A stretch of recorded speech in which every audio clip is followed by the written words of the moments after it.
Megan Hoffman, a technology integration specialist with the Southwest West Central Service Cooperative.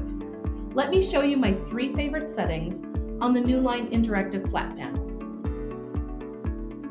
The settings gear is located in the upper right corner of your Newline panel's homepage. The first setting is in the Display and Theme. This is where you can change the background of your Newline panel's homepage. In the Theme section, you can change how the buttons look, rectangle or round, with or without bright colors. Click the back arrow in the upper left corner to see other settings in Display and Theme. The font size allows you to change the size of the font on the homepage. Click the back arrow again for one more setting under Display and Theme. The last thing I will show you in Display and Theme is how to change the wallpaper. Newline has some static and dynamic choices for you. You can add your own, but that's for a different day.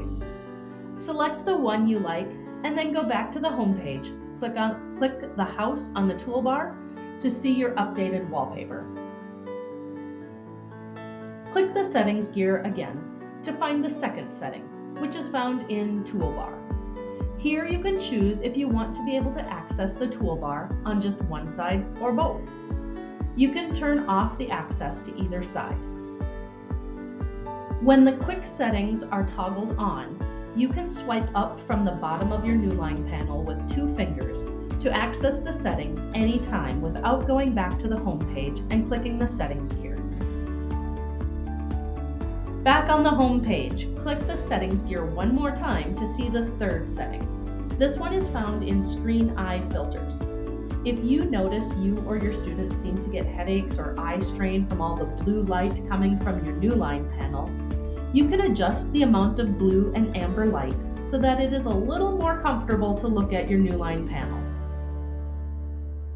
For more information, explanations, and inspiration, check out the SWWC Technology Integration channel on YouTube, and remember to click subscribe. And these were a few of my favorite settings on the Newline Interactive Flat Panel. I almost sang that. Thanks for watching.